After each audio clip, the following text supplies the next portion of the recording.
Halo semua, selamat datang di channel kami, Jurnal Kriminal bersama saya Atika Walo. Bagi Anda yang menyukai pembahasan tentang kasus-kasus kriminal, misteri, horor, kami sengaja membangun channel ini untuk Anda. Jangan lupa untuk mendukung channel kami dengan cara subscribe, like, komen, dan share ke media sosial yang Anda punya.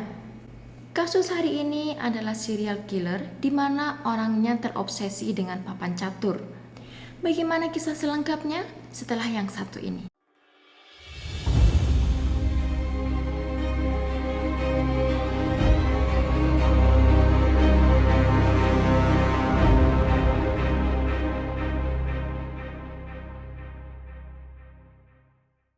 Kata-kata pertama yang terlontar dari si pelaku adalah, bagi saya hidup tanpa membunuh seperti halnya hidup tanpa makan. Saya adalah ayah dari orang-orang ini karena sayalah yang membuka pintu bagi mereka ke dunia lain. Alexander seorang pembunuh berantai dari Rusia yang telah membunuh lebih dari 60 orang antara tahun 1992 sampai 2006. Tujuannya adalah mencari korban setidaknya 64 orang untuk memenuhi kotak yang sama di papan catur sehingga dia bisa melampaui idolanya yang bernama Andrei Chikatilo. Andrei Chikatilo adalah seorang pembunuh berantai dari Uni Soviet, kelahiran Ukraina yang dikenal sebagai Jagal Rustov. Dia menjadi terkenal karena mengakui pembunuhannya sebanyak 53 orang. Kasus kali ini pelakunya bernama lengkap Alexander Pichushkin. Dia juga memiliki julukan lain sebagaimana serial killer pada umumnya. Media menyebutnya sebagai chessboard killer atau juga pizza park maniac. Dia lahir pada 9 April 1974 di Moskow Oblast, Rusia. Masa kecil Alexander sulit untuk diungkapkan karena bisa saja dengan itu ia disalahkan atas aksi kejahatannya di masa depan. Awalnya ia adalah anak yang mudah bergaul, anak yang ceria, tetapi semua itu telah berganti setelah dia mengunjungi salah satu playground favoritnya dan ia bermain ayunan seperti pada hari-hari sebelumnya. Tetapi hari itu ia mengalami kecelakaan dengan ia terjatuh ke belakang dari ayunan dan ia mengalami cedera di kepala bagian dahinya. Awalnya seperti tidak ada tanda-tanda perubahan yang signifikan atas kecelakaan tersebut. Tetapi dokter dan keluarganya mengatakan kejadian itu sangatlah serius dan menyebabkan Alexander tidak akan menjadi orang yang sama. Atas insiden itu membuat anak yang polos dan peduli menjadi pemarah dan impulsif bahkan agresif. Dokter mengatakan bahwa tengkorak anak kecil masih belum padat seperti tengkorak orang dewasa. Dan ia mengklaim bahwa insiden yang ia alami mengakibatkan kerusakan pada saraf otaknya. Ibunya awalnya mengatakan bahwa anaknya mulai kehilangan kesabarannya hingga saat ia masuk ke sekolah, teman-temannya mulai membulinya. Untuk mengantisipasi hal yang tidak diinginkan atas perbuatannya itu, ibunya memutuskan untuk memindahkan dia ke sekolah dengan kebutuhan khusus. Namun setelah mencapai masa remajanya, kakeknya yang merasa khawatir akan nasib cucunya, ia memutuskan untuk mengeluarkannya dari sekolah tersebut. Karena dia menganggap bahwa cucunya itu adalah anak yang cerdas dan dia pikir sekolah dengan kebutuhan khusus itu lebih fokus pada mengatasi kecacat daripada mempromosikan prestasi anak. Akhirnya Alexander pindah ke rumah kakeknya dan diajari untuk bermain catur dengannya. Dia sangat menyukai permainan itu, bahkan kakeknya sering membawanya untuk bermain di sebuah taman di mana tempat orang-orang berkumpul dan bermain catur di sana. Alexander dengan kecerdasannya, dengan cepat ia mampu melawan orang-orang yang lebih dewasa di pizza park, tempat ia dan kakeknya sering menghabiskan waktu bersama. Alexander sangat mencintai kakeknya karena hanya dialah satu-satunya orang yang menerima kekurangannya dan selalu bangga atas ketidaksempurnaannya. Sayangnya dia tidak bisa tenang karena anak-anak di sekitar tempat itu masih membuli dirinya, juga teman lama Alexander dari sekolahnya. Dan keadaan yang ia rasakan semakin memburuk ketika kakeknya meninggal dunia. Kepergian kakeknya membuat luka dalam dan depresi padanya. Dia terpaksa harus meninggalkan rumah kakeknya dan kembali ke rumah ibunya. Alexander yang membenci ibunya seperti ia membenci teman sekolahnya karena dia menganggap mereka hanya melihat sisi buruk dari dirinya. Untuk menghilangkan kesedihannya, ia masih pergi untuk bermain catur di taman, di mana kakeknya selalu membawanya ke sana, dan ia menjadi pecandu vodka untuk menghilangkan rasa sedihnya. Keanehan Alexander mulai terlihat mengancam anak-anak kecil di sekitar jalan tempat ia tinggal, dan juga di taman di mana ia sering menghabiskan waktu luangnya setelah main catur. Dia kemudian menyimpan video-video itu dan menontonnya berulang kali untuk menegaskan bahwa dirinya punya kekuatan untuk ditakuti. Dalam salah satu video yang ia simpan, ia sedang memegang anak kecil dengan keadaan terbalik sambil mengatakan, "Kamu sekarang berada di bawah kekuatanku. Saya akan menjatuhkan kamu dari jendela yang berketinggian 15 meter sampai kamu akan meninggal." Dari situ kejahatan Alexander dimulai.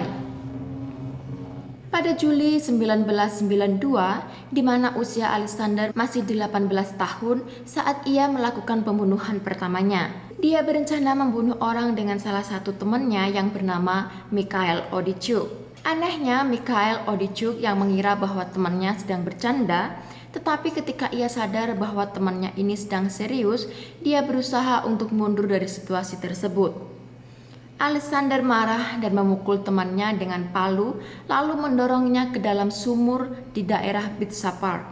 3 hari kemudian, Alexander diinterogasi oleh polisi tentang kematian temannya.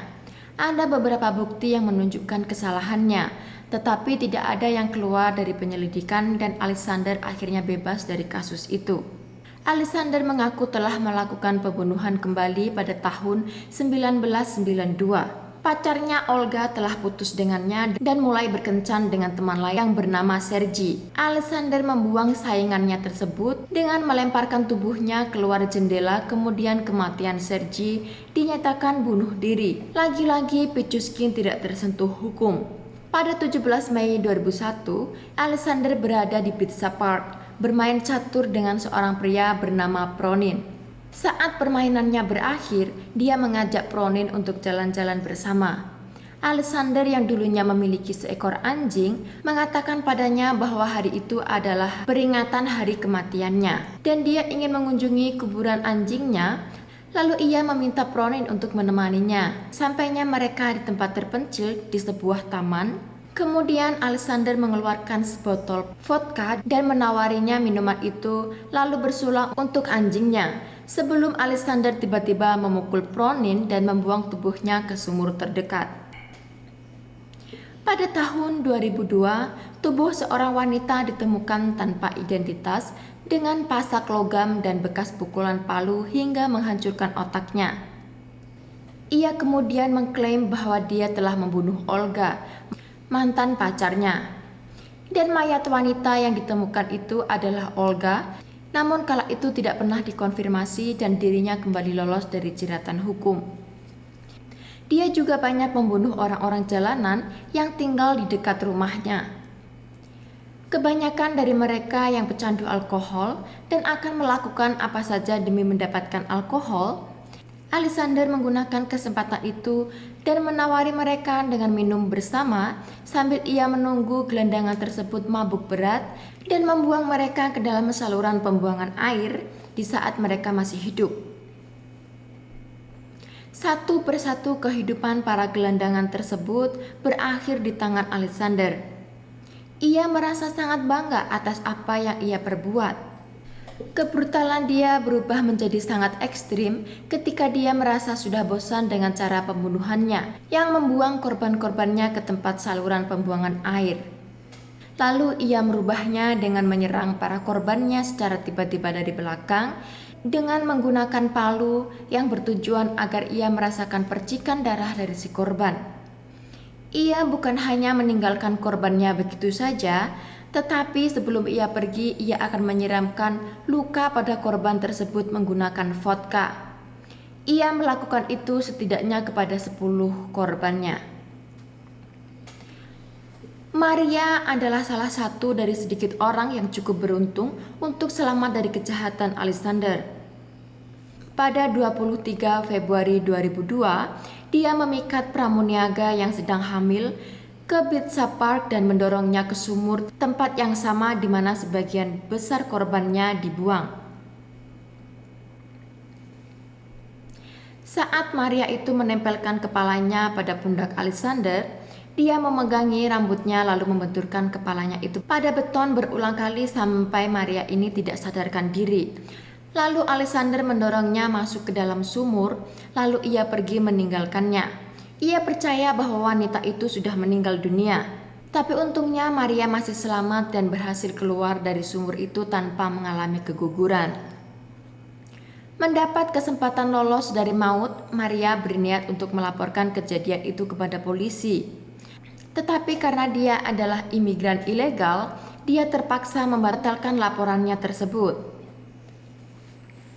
Korban selamat lainnya adalah Mikhail Lobov, seorang skater remaja pada tanggal 10 Maret 2002. Setelah diajak oleh Alexander ke Taman Pizza Park dengan janji rokok dan vodka, kemudian tiba-tiba dia menyerangnya dengan memukul kepala Mikhail dan mendorong tubuhnya ke dalam sumur. Saat itu Alexander berpikir kembali bahwa anak tersebut sudah meninggal dunia. Lalu ia meninggalkan taman tersebut. Untungnya jaket Mikhail tersangkut pada sepotong logam di dalam sumur yang menyelamatkannya dari jatuh ke air dingin di dalam sumur tersebut dan ia berhasil memanjat keluar. Pada tanggal 15 November 2003, seorang tetangga yang bernama Konstantin diundang untuk minum ke Pizza Park. Lalu Alexander memukulnya dengan palu 3 kali sebelum melemparkannya ke dalam sumur. Sekali lagi ia pergi dan menganggap dia telah meninggal dunia. Tetapi lagi-lagi korban selamat. Tetapi kali ini ia mengalami trauma yang sangat berat hingga dia tidak mengingat apa-apa tentang serangan tersebut. Polisi yang sudah menghadapi berbagai kasus namun tidak terpecahkan, polisi lebih serius dalam menangani kasus pembunuhan di tempat tersebut ketika seorang mantan polisi bernama Nikolai ditemukan tewas. Ia terbunuh pada 16 November 2005. Jasadnya dibiarkan begitu saja oleh Alexander tanpa dibuangnya ke sumur seperti biasanya ia membuang korban-korbannya. Alexander melakukan pembunuhan terakhirnya pada 14 Juni 2006. Seorang wanita yang bernama Marina. Marina memiliki teman yang bernama Larissa. Larissa telah dibunuh oleh Alexander pada 12 April. Meskipun demikian, menghilangnya Larissa secara tiba-tiba tampaknya tidak membuat Marina merasa kehilangan atau merasa curiga. Alexander lalu mengajak Marina ke Pizza Park, di mana kemudian dia memukulnya dengan palu hingga tewas dan meninggalkan jasadnya begitu saja. Tapi di situ ada satu hal yang Alexander tidak ketahui, yaitu Marina sebelum pergi bersamanya, ia telah meninggalkan pesan kepada anaknya, di mana ia akan pergi dan dengan siapa ia akan pergi. Ketika anak dari Marina bertanya kepada Alexander tentang keberadaan ibunya, ia mengatakan bahwa ia tidak melihat Marina. Dengan kecurigaannya kepada Alexander, bocah itu memberitahu ayahnya tentang apa yang baru saja terjadi dan kemudian mereka melaporkan itu kepada polisi.